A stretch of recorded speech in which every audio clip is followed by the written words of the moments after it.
Hello, all you miraculous people. My gosh, it's been forever since I said that. I actually have said that this week, but I did not post the video because I did not get to finish the video.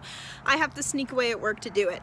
Oh my gosh, I am so sorry I've been out of it. It has been extremely hectic for me these past few months, and I honestly didn't even notice when Miraculous came out for season 5, and I felt so stupid. I think the first 2 episodes had come out before I even noticed that it was going to be coming out, and I was just like, oops, I kind of missed that. I'm headed to my car. It's cold outside. Ugh. There we go.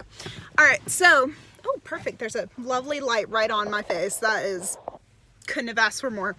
So, I'm gonna do my best. The last time I tried to record this video, I focused so hard on the love square. I'm gonna try to bring in some lore for this video. I'm gonna try to not make it 7 hours long, but we'll see. I've got a lot to say about these episodes. Luckily, it's all kind of the same stuff. So we'll kind of start off. I'm not going to go episode by episode because I can't. I don't remember all of them, and I haven't had time to rewatch them, again, because of work and because of just period no time. I'm getting married on Monday, November 7th, so I have had 0 time to do much else. I'm sure y'all can kind of understand. But we'll go ahead and start with just kind of the love square and where it's changed to, because we have seen the flip now of the love square, which we knew we were going to end up seeing eventually, and here it is, and it is weird. That is the best way I can put it. It's weird. Adrian, all his stuff, it makes sense. We've known he's had a crush on, Marinette since episode 1. And by episode 1, I mean the Origins episode in timeline manner. Obviously, episode 1, by the Origins episode, if it was episode 1, we would have known by episode 1. My point is, we've known forever that Adrian has a crush on Marinette. That much is obvious. The thing we did not really see is Marinette ever really having any feelings for Cat Noir. And we started to kind of see her flirting back a little bit and stuff like that, but it was never like serious, it wasn't real. It was just kind of, oh, this is just my friend, this is what we do. And we all saw it. She got so irritated with everybody thinking they were a couple and stuff. She was adamant against it. Her switchover is so fast. It feels forced. And this was the point that I kept making the last time I tried to film this. It just feels like a forced love. And I'm not gonna say that she doesn't have feelings for him. I think she does. She definitely does. She always kind of has. And we've seen evidence of that with like the mini episodes on YouTube with her writing in her diary. She said if Adrian wasn't in the picture, who knew? Maybe Cat Noir would be the one. We see like such a quick change though, and it's such a strong change. I have arguments for it and against it. So from what I've seen and from what I watched, and again, I need to rewatch a lot of it because I have not had time yet. Her switchover was mainly impacted by her losing the Miraculous and Cat Noir being the one to pick her back up and help her out there. And he's always been the one to pick her up and help her when things were completely, she just felt like there was no hope.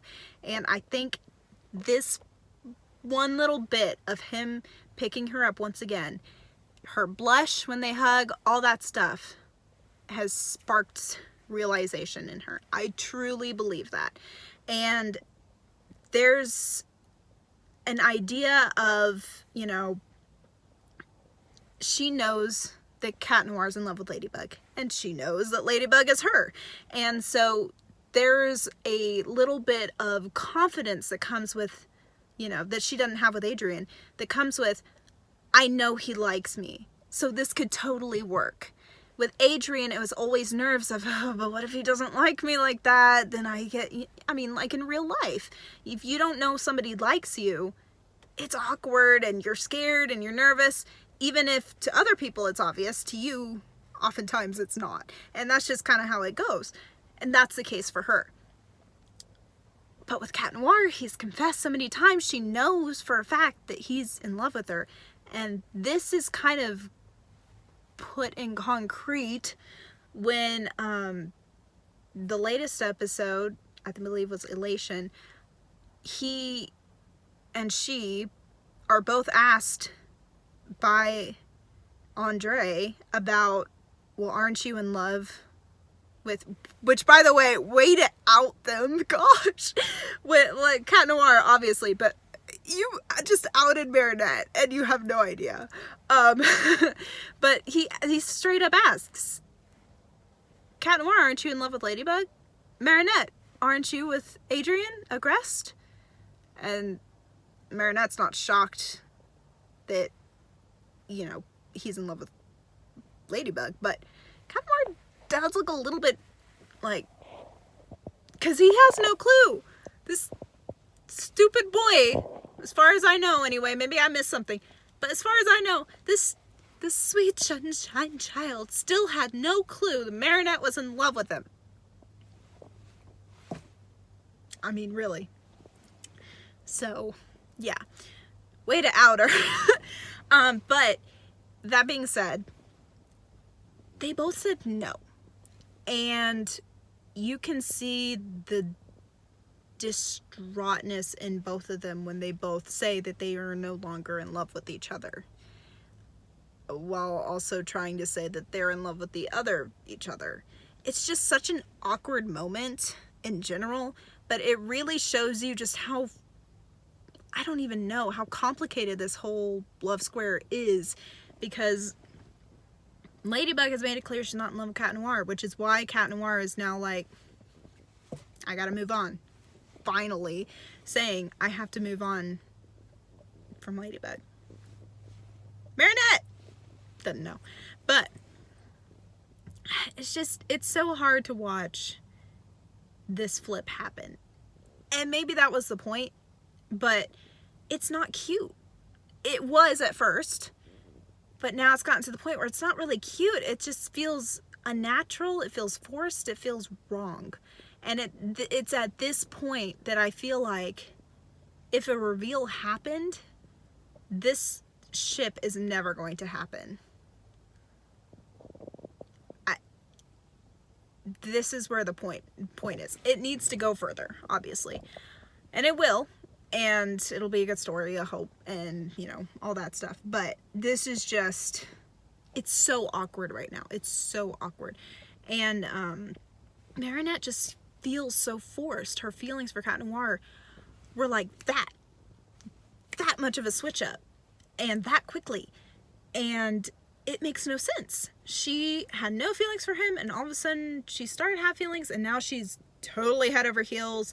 Well, she's still in love with Adrian because she still makes mistakes around him, which is still kind of a question now at this point, but that's okay, because now Adrian's made it clear, and now she's just trying to avoid him. It's not working. It's not working, honey. But it's just, she's too confident. You know, she's just, it's understandable that, you know, she's different as Ladybug and whatever. But even as Marinette, like all that kissing and stuff, I was more excited and out of my chair for any of the Ladrian or Adrianette, and I don't have a favorite in the Love Square because they're all the same people, and I love them all for different reasons. And now this has completely deleted every reason that I had to love these things. I jump out of my chair. I get so excited for those moments. That kissing scene, like, I tried to be excited for it. I tried, but it just felt so awkward and weird and just wrong. And I might be the only person who thinks that. Please tell me if you saw it differently, but it just didn't work for me. I don't know if it's because they kind of feel forced. Like, at first I was like, oh yeah, that's great. And then as I watched it, I went, no, this is weird. This doesn't make sense to me. I mean, Marishot, I loved it because it was a glimpse at their friendship, and you can't have real love without friendship. It's not going to be the same. And so for me, that was like a great part of the love square, that they had this strong friendship, you know, in and out of costume, whatever, that they could, it was a real relationship, you know. The others are just crushes, one way or another, or both ways. That one was like the real, we're friends, we can hang out, this is fun. The rest of this is just, this change up, it just feels wrong. So I'm gonna back away from that for a second and into the darkness, no. And I'm going to kind of refocus a little bit on the lore aspect, because it's been 11 minutes now and I have not even touched on it once. Oh my gosh, the lore. First off, spoiler alert for all of these, obviously. I think we're past that point. The rings, that is such a weird concept. I have no idea. Was that in the book? I don't remember it being in the book. Maybe it was in the book. I need to rewatch. That is such a weird thing. Like, why? Like, the whole ring thing in general is just so odd.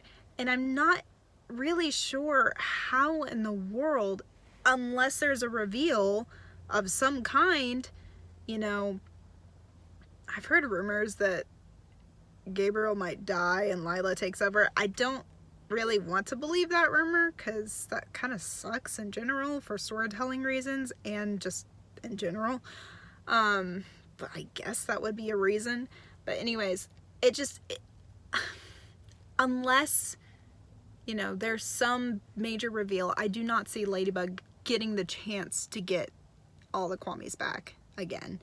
Unless, you know, Hawkmoth really messes up and goes out and visits somewhere and doesn't pay attention and, oh, boom, there, she took it all. You know, I don't think that's going to happen either. But I don't know. I don't know how it's going to happen, obviously. I mean, none of us really do. We can theorize about it, though, but I don't know. This is interesting. I don't hate the ring concept. I don't like the ring concept, but I don't hate it. And it makes sense for what it's trying to do with the story. So I will accept it, and it'll be good. Then there's Emily and Natalie. So there have been so many speculations for, how long have we been at this now? Years now, about Natalie and Emily's relationship. Were they in love? Was it a really strong friendship? Or was Natalie just always in love with Gabriel and chose Emily? Ding, ding, ding. Turns out that was the one it was. So that's kind of interesting. And clearly she became close enough friends with Emily that she wants to take care of Emily's child, and Emily and Gabriel's child, and would pick the child over Gabriel in this case, until Gabriel straight up threatens her with leaving Adrian as an alone child orphan.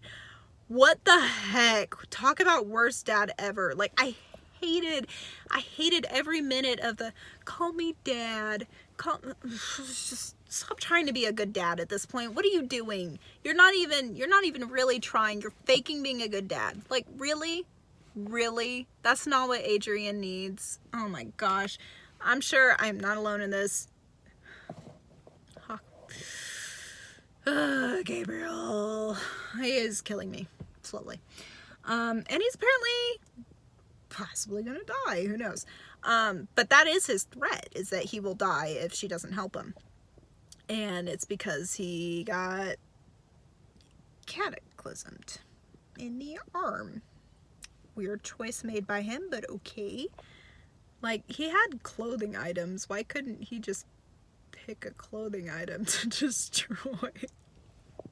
I feel like if I were him, I would have picked a coat or something, not my arm. What the heck? Oh well. I mean, maybe he didn't expect it to go all the way to his arm or something. I don't know. I found it a little odd that he chose death over getting caught. It was a little weird to me. But yeah, it's weird. It's really weird. I don't know. I don't really know what to think about it, to be honest, because it's just such a odd thing. Like, it's going so slowly. Nothing has ever cataclysmed slowly. Not even people in the past. I mean, there's not been a whole lot of people cataclysmed, and not for real cataclysmed, but there have been at least one illusion. I'm trying to remember if there was one in real life, but I'd have to look. Y'all can remind me in the comments if there was. I don't think there was, but y'all can remind me. Why is this so slow? This is like weirdly slow. Nothing has ever been slow. So like his arm should have come off by now, you know? And that's the thing. Is it spreading?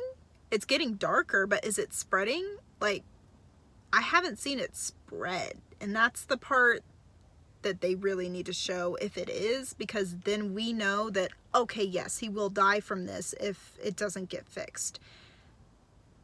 But it's not spreading from what I've seen. It's just getting darker. And maybe that is their way of saying it's spreading, but that's not a good way of doing it. We need to see, not that I'm asking for a shirtless Gabriel, but we need to see like upper arm at least to see, okay, is it spreading or what's going on? Which, by the way, Gabriel hides it pretty well. He's really good at that. So take that for what it is, because he's over here cooking eggs and breakfast and doing other stuff and whatever, and he's just chilled out. His arm's fine. Also, this new whole white thing going on with him is kind of weird. I don't know. Is anybody else kind of put off by his new look with the full white everything? I think it's a little weird. He whited out his hair so he could be a grandpa now. Hawk Daddy, step aside. It's Hawk Granddaddy here. Anyways, I miss my Sophia. So yeah, so we got a lot of stuff, and now Cat Noir Adrian has the the Ply gave him the Quagatama, I think is what it's called. Quagatama, whatever, Quaggy thing. He got that. It's so funny. Tiki gave this whole like dance and everything, and she's like, "Happy birthday!" She gave her a birthday, and Black's just like in the middle of the night, like, "Thanks, Black, appreciate it." It's just, it fits, it makes sense. There's no explanation. He just spit something at him. He's like, "Yeah, I did it." That's it. It's goofy. I like it. I like it a lot. So hopefully we get to see something with Cat Noir, and my goodness, I did not expect this many of those things. We've already gotten 3 of them now. With Buttnix and Ladybug and Cat Noir. So it'd be interesting to see if any more come out. I highly doubt it, and I really don't think they should. There's really no need for them. But yeah, it's pretty cool, and I hope we get to see more with Cat Noirs now that he has one. Other than that, I can't really think of too much more to talk about right at this moment. At least not without going off on another tangent, which we all love. So I'll go ahead and end it here, but again, thank you guys so much for being so patient. I'm so tired. Hopefully, new episodes come out soon. I don't know when the next one is supposed to air or anything yet, or what the next one is. I really have not been able to focus very much on Miraculous. Like I said, I totally forgot that, season 5 was supposed to come out, so it totally caught me off guard, but I'm glad that it's back. I really am, and it's been a great season. Even though I have some about it, there are some amazing moments. It feels well written. The animation hasn't been horrible. I'm sure there have been moments that I haven't noticed, but you know, looking forward to the English dub in all the episodes, and yeah, so everybody ready? Found it!